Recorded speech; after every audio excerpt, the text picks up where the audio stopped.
What's going on, everybody, and welcome to the Other Side of the Firewall podcast. We're talking about the latest and greatest of cybersecurity news, as well as we highlight those movers and shakers and glass ceiling breakers, those people of color who made it to the other side of the proverbial firewall.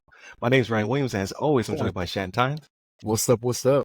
What's going on? So, we're recording this during the Memorial Day weekend. So, if you are now tuning in, happy previous Memorial Day weekend. Chris will be back. He's on vacation, and Daniel is doing his thing where he's preparing the family to move overseas. So, we will be talking to him hopefully next week or two from the other side of the international date line. So, he'll be ahead of us instead of 3 hours behind us.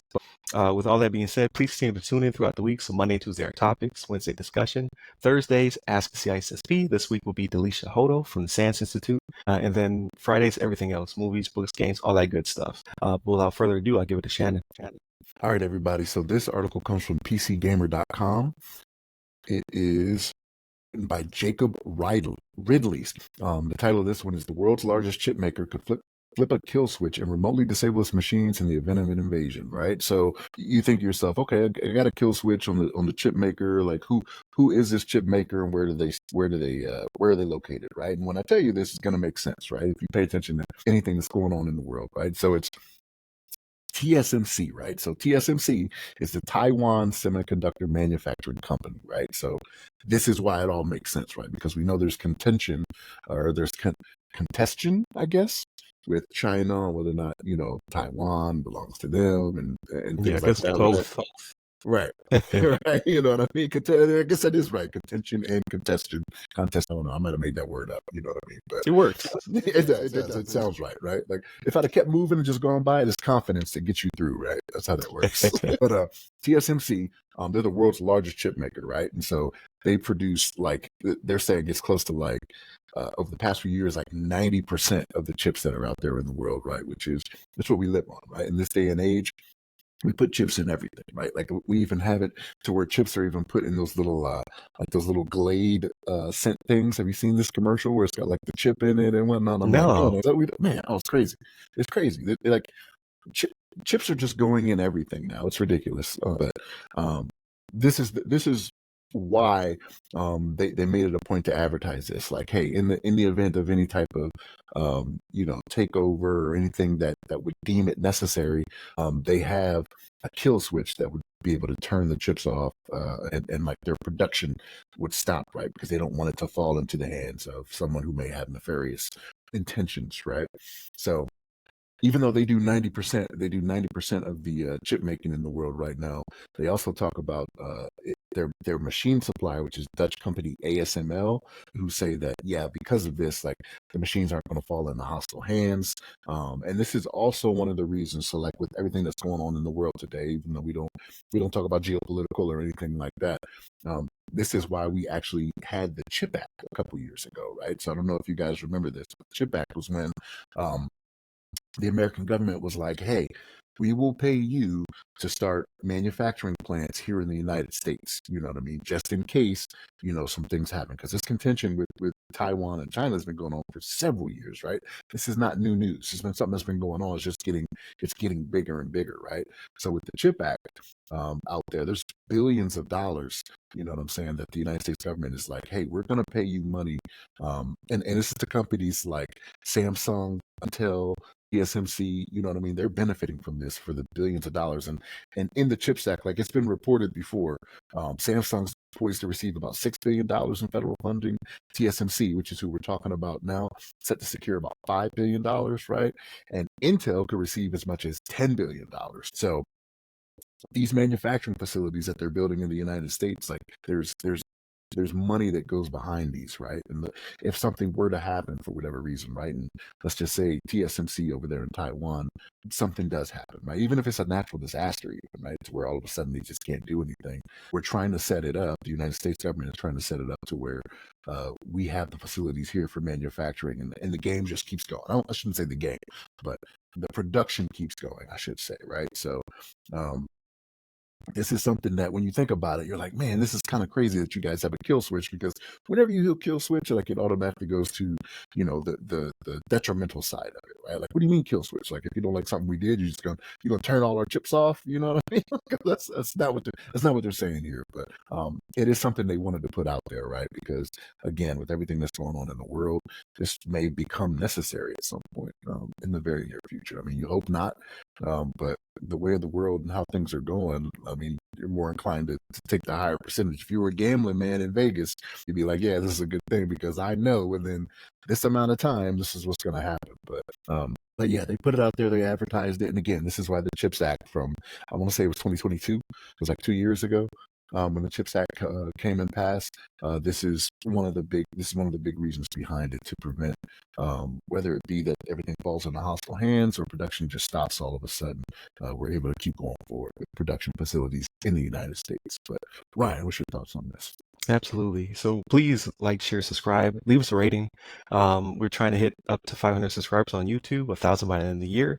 But also, if you're listening to us on audio platform of some sort, leave us a rating there. So obviously, before I would love for you to give us all the stars or whatever it is, but just be honest, give us some feedback, and it all goes into some algorithm somewhere where you get a listener score for your podcast. So we're top 10%, which is amazing. However, no ratings really, like just a handful. So please rate us wherever you're at. And then with that being said, subscribe to the newsletter. It drops on LinkedIn. It drops on Medium, and it's like a wrap up of the entire week's articles and shows, all that good stuff. So we're just trying to make sure all of the content we're generating every week is being seen by as many eyes as possible. So please go ahead and do that.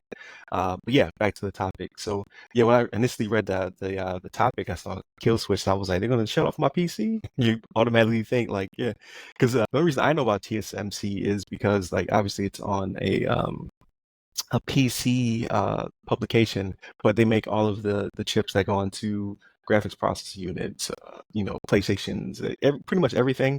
Specifically because of the pandemic, it was hard to get a PS5, it was hard to get an Xbox, it was hard to get pretty much anything. Their name popped up a lot because they do manufacture 90% of the world's chips, which is crazy.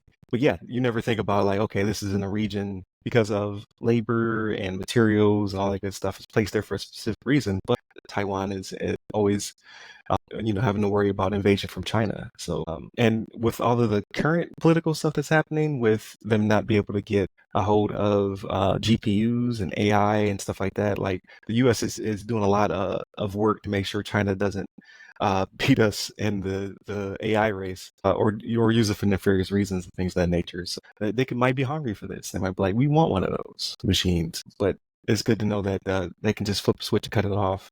But more importantly, I do like the Chip Act. I forgot all about it until you brought it up, because that was because of the shortages during the pandemic. Like you could buy a truck with no brain. Like you just get a truck from the lot, and it had no CPU in it because the chip manufacturers just couldn't produce enough quickly because of the supply chain disruption of COVID. I'm still like, when are these? I wonder how long before some of these sites are built here in the States, because that would be not only a boon to U.S. manufacturing, but also maybe we'll get the chips faster because it's here. So they are planning, and some are under construction. I want to say there's one. It's in Tyler, Texas, or something like that. Is where they're building one right now. I don't remember which company it is, whether it's Samsung, Intel, Gotcha. or TSMC, but they are like, it is in the works. Like, especially when billions of dollars are thrown around like that, like these companies weren't going to hesitate. They were like, yeah, hey, you clear the regulatory hurdles, we'll make sure people get it built over there. You know what I Yeah, mean? I'm sure yeah, they did. Especially in Texas, right? Everybody's moving to Texas because there's a lack of regulation. You know what I mean?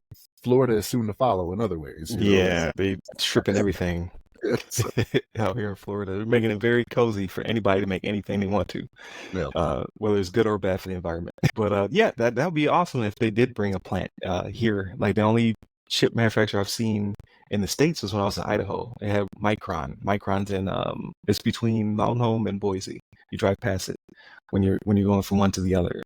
That's the only manufacturer I've seen here in the States that's kind of a name brand. But even then, it's no TSMC, right?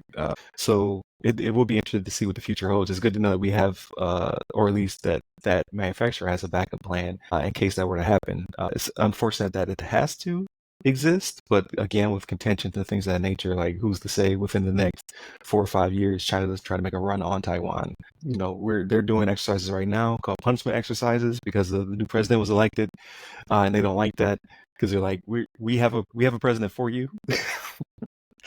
And we're obviously doing exercises and things of that nature to show force, right? Saber rattling over there in the Pacific because of all these contentions.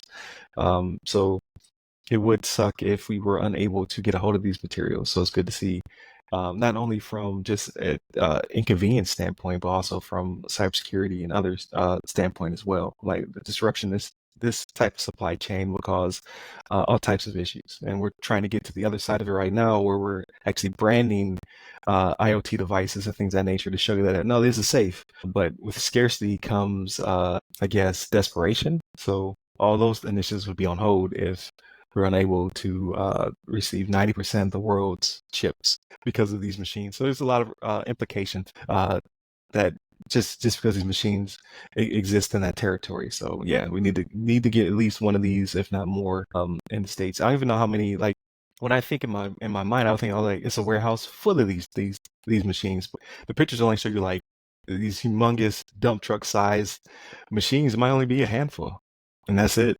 So that's kind of crazy that something we rely on so much is in scarcity to that extent, right? And not just pumping them out. Yeah, it's just interesting like that. And another thing they mentioned in the article is that it wouldn't be so easy as just they come and take over. Like there's a skill set that goes with this, right? And there's training that goes along with this. So even if they were to take over the factory for whatever reason, like if the country was invaded or whatever, there is more that goes into it. There's people that have been well trained to keep this operation going that you're just not gonna, like, whether they flee the country or whatever, right? It's not a matter of just come in, sit and press a button and that's it. You know what I mean? Right. So.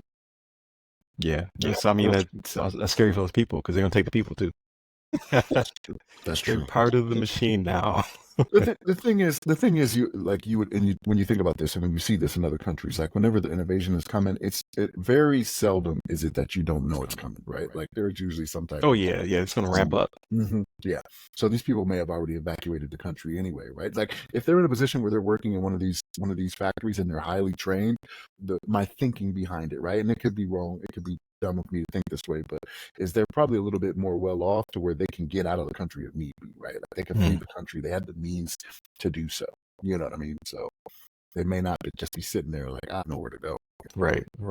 Now it's interesting to think about. And then that gets me into operations planning and stuff like that the military does, right? Like we always have those preparations just in case something were to go down. So I'm sure they're thinking something of the same mindset just because it is they're dealing with companies that are trillion dollar companies, right? Like Nvidia is a $1 trillion company. Apple makes their own silicon, but I'm sure they some way they still have to go through these people to make certain things happen. So but yeah, continue to tune in. We'll see. Hopefully, I take that back. Hopefully, we'll never see this have to go down and then talk about it. Like, you remember we talked about this before the invasion happened? Definitely don't want to revisit this one if possible. But hit us up for all of the articles, all of the media we create, all the videos, all the things on all of our social media platforms, either the other side of the firewall, the other side of the FW, or Ask a CISSP. This week will be Delisha Hodel from SANS Institute, so it's going to be really good conversation. It's her second time on the podcast. And then Friday's everything else, so movies, books, games, all that good stuff. Hit up all the websites that go by her name. And then you can also hit me up. I'm at RyRy Security Guy. That's RYRY Security Guy. You can find me on pretty much every social media platform, either under that or Ask a CISSP. Stay safe, stay secure.